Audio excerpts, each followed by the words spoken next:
Now, once again, I would like to share with you one story that also I went through. But this time, it's said by another sheikh who's living in Egypt. And he said about something that he knew personally. And even before, subhanAllah, I just got some people asking me or commenting that why I'm talking about the dead people, why I'm talking about the person died in this way or that way, either it's a good way or it's a bad way, why I am exposing their sins, for example.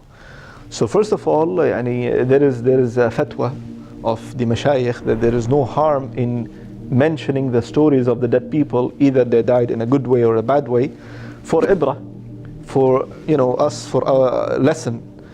Since you are not mentioning, or when you are not mentioning the person's name, where he is, or maybe you can mention where is he from, but since there is no any identity mentioned, his background or his name or his father's name or his tribe and this and that, then there is no exposing of that person. So this is just to make it clear, because many people, they are saying, why are you exposing?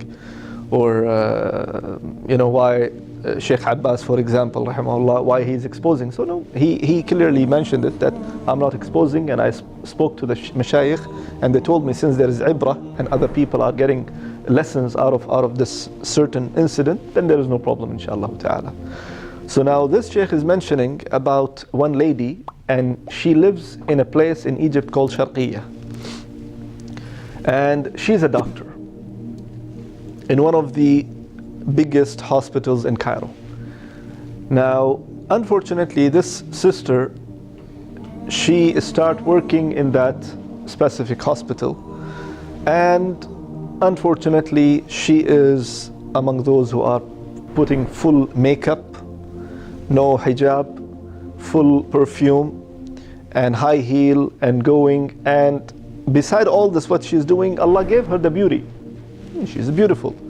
So besides she is beautiful, she is making it more, in front of other people by putting the makeup and by making her hair, and according to the sheikh and what he knows from her story and what the people said, that the family member that spending more than half an hour every day before leaving house in front of mirror, half an hour, makeup and this and that and powder and I don't know what you call it. And the way she leaves, there is, you can say, a wave of a perfume, following that lady, because she's completely, almost swam in a perfume, before she is leaving. She almost pour the alcohol or whatever you call it, cologne or perfume on herself. Into extent that the women, the sisters, other sisters, are getting more fitna by looking at her than the brothers. Can you imagine? The sisters getting more fitna by looking at her, and leave the brothers aside.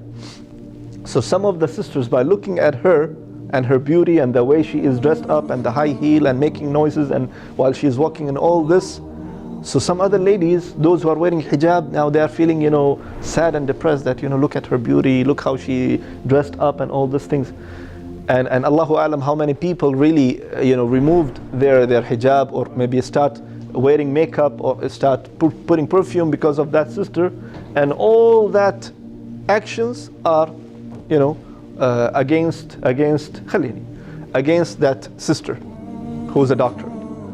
Not only that some of the brothers looking at her and her beauty and the way that she is putting makeup on herself and the way she is walking and all these things, that perhaps how many young people, men, went back home and they have desire, because just by looking at her, their desire start moving inside, and they went home and start doing something haram individually. So imagine all that sin of these people are on that lady, that sister, doctor. Those married men looking at her and being amazed by looking at her and the way she walks and the way she talks and the makeup and all those things, they are going back to their houses and looking their wife and fighting with their wife, because you just look at yourself, you look like a clown. Look at your clothes. look at yourself, and this and that. So they are comparing and having problems and fights at home and whatsoever. Subhanallah. Into the extent that there was a big fitna in the hospital itself, that everyone knows about her.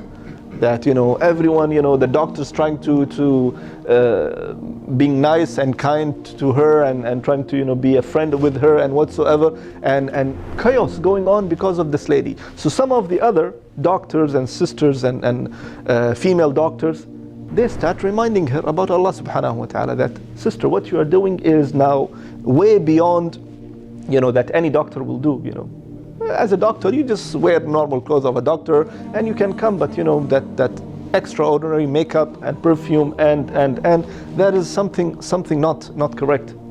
She didn't listen. Some of the sisters who fear Allah Almighty, they went to the sister, the doctor, the female doctor, saying that, fear Allah subhanahu wa ta'ala, this is not right. The Prophet sallallahu alaihi wasallam said, whoever puts perfume among the ladies and she walks on the street and any other man will smell the smell of that lady, she is zaniya, she is like a prostitute. Subhanallah, it's a big thing. She didn't care. So nasiha, advice, remembering about Allah subhanahu wa ta'ala, telling her about the hadith of Prophet sallallahu alaihi wasallam, she didn't care. So the day passes, the weeks passes, the months passes. What happened at the end? After making this big chaos, big fitna between people, big fitna between the youth and young people and girls and boys and whatsoever, and she's not realizing, and sometimes she is realizing, but she's proud that, yeah, I am someone who's making, this big scene, So she is, subhanallah, the shaitan comes in a different form. So now she is proud of what she is doing. So one day, after being in a hospital for a long time now, so one day she was, as usual, wearing high heels, and she is walking and making this noise coming from the heel, and while she is walking, she opened one of the doors, steps, and her heel stuck in one of the, the door or the doorstep.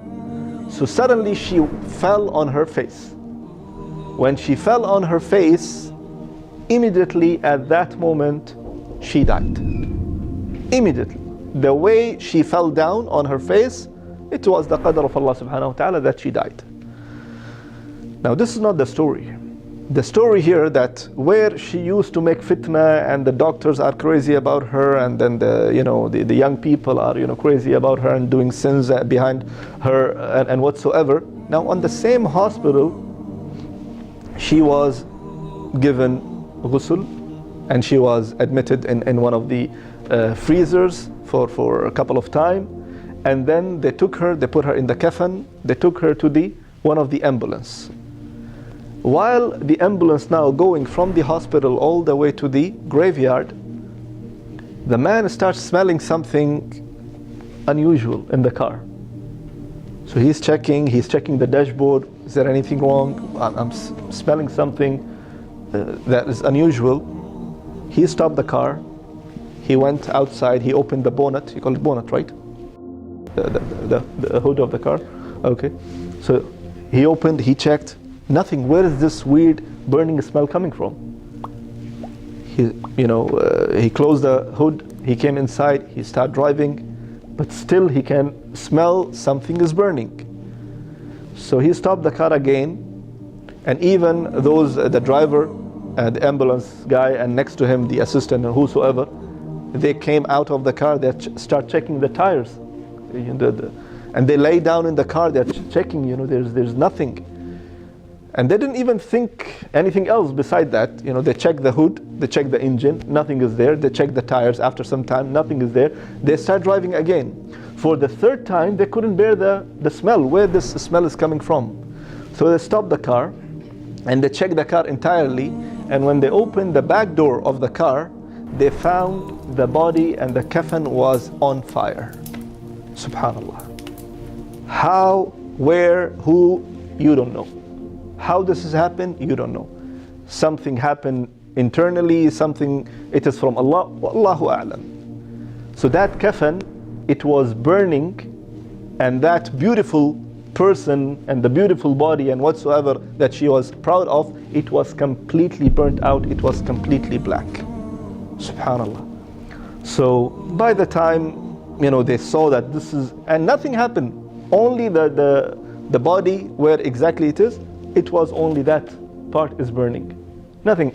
Drivers are fine, the car is okay, nothing happened, only that part and the surrounding area only.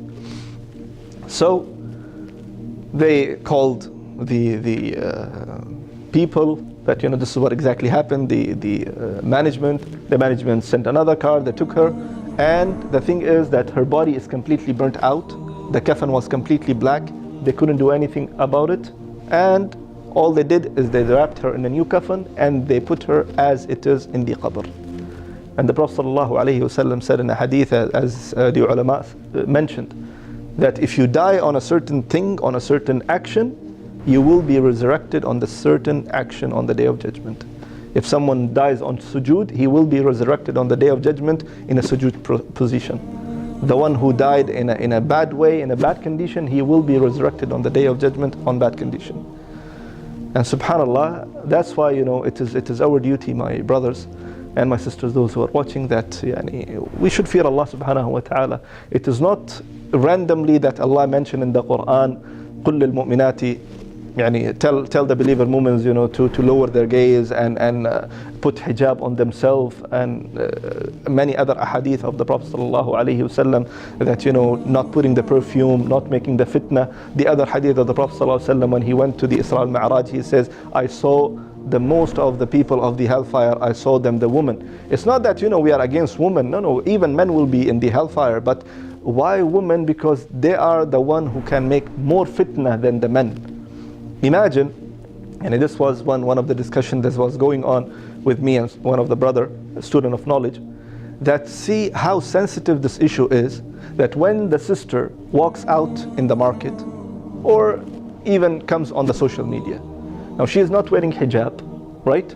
She is not in abaya, she is putting makeup and whatsoever. Now anyways, while she is walking, coming out from the house in that condition, all the way she goes back to the house in that condition, she is getting sin, there's no doubt. But how many people are watching her? She is walking 10, 20, 30, 50, 100. She is not getting now her sin, she is getting the sin of all these 20, 30, 100 people watching her. And it will be worse when people watching her and having desire going on in themselves. It's more worse when, and in the dangerous condition when it's on the social media. One click, one video, one snap, whatever you call it, and mashallah, thousands of people watching her.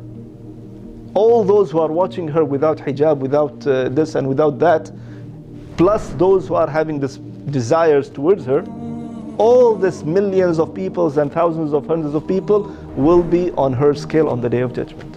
So that's why it's scary, subhanallah. That's why the Prophet ﷺ, the deen, entirely the deen told us to protect ourselves, وَأَهْلِيكُمْ نَارًا, protect yourself and protect your family members from the hellfire or from the fire of the hell. So I ask Allah subhanahu wa ta'ala to make us among those who are always taking the heed out of these stories.